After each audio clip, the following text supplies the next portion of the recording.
Bonjour à tous et bienvenue dans la revue de presse de ce mardi 22 juin 2021.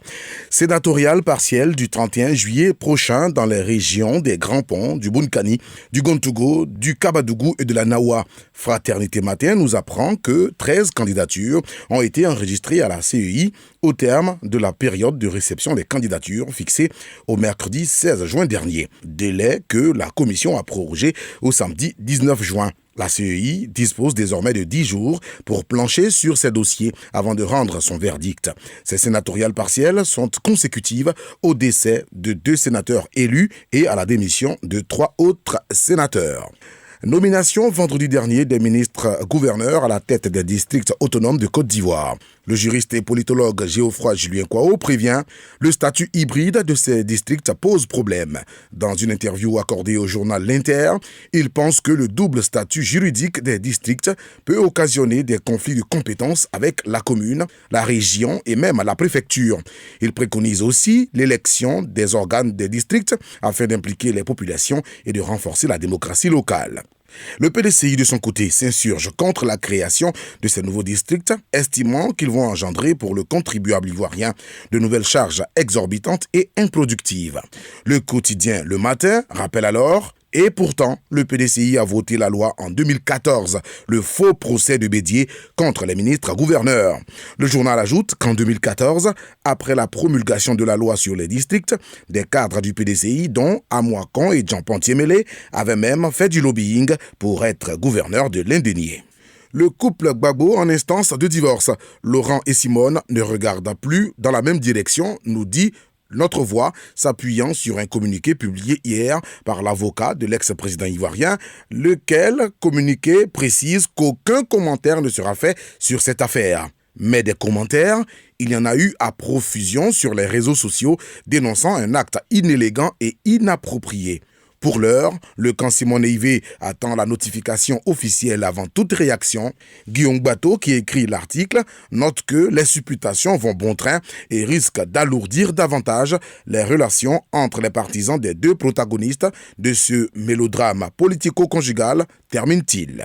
De son côté, Akwaba Sinclair s'interroge dans son édito intitulé « Notre Oman national ».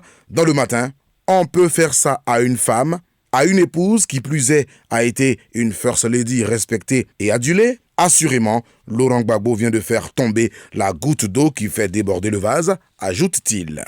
Manifestation à l'accueil de Laurent Gbagbo le jeudi 17 juin dernier. Notre Voix annonce 142 blessés, dont 98 blessés légers, 44 blessés sévères et 5 cas graves. Le ministre Léon Emmanuel Monnet, coordonnateur du comité opérationnel chargé du retour de l'ex-président, a rendu visite aux blessés selon le journal, qui note des cas de traumatisme crânien, blessures graves au thorax à l'arme blanche, des fractures de bras, etc. Accompagné du professeur Toussaint Toutou de la commission de santé, il s'est rendu au CHU de Cocody, à l'hôpital général d'Abobo et dans une clinique à Yopougon. Rencontre entre Ivoiriens et Ghanéens autour du cacao. L'initiative Cacao Côte d'Ivoire-Ghana, officiellement mise sur pied hier à Abidjan, comme nous l'apprend le mandat. Par ailleurs, le comité de pilotage, présidé de façon tournante par l'un des ministres de l'Agriculture des 2 pays, a désigné le ministre ghanéen de l'Agriculture et de l'Alimentation, Owusu Afriyie Akoto, comme président. L'Ivoirien Alex Arnaud Assanvo sera le secrétaire exécutif de l'initiative pour une durée de 4 ans, avec l'obligation de l'accord de siège à Accra. Le ministre ivoirien de l'Agriculture, Kobenan Kwasi Adjoumani, a lancé à cette occasion l'appel d'Abidjan et Accra aux autres pays producteurs africains afin qu'ils adhèrent à cette initiative pour influencer davantage le marché mondial du cacao et améliorer les conditions de vie et de travail des paysans. Enfin, passation de charge hier à la tête du comité d'organisation de la CAN 2023 en Côte d'Ivoire. L'ancien directeur général des impôts, Kesséfé Lambert, dit partir avec, je cite, « l'agréable sentiment du devoir accompli ».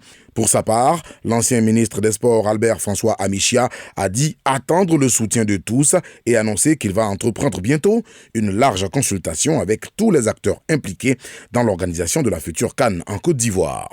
Emmanuel Aoutou, directeur de cabinet du Premier ministre qui présidait cette passation, a ajouté que le COCAN reste sous la tutelle de la primature. À vos journaux et bonne lecture. radio de la paix. Se parler, s'écouter, se comprendre.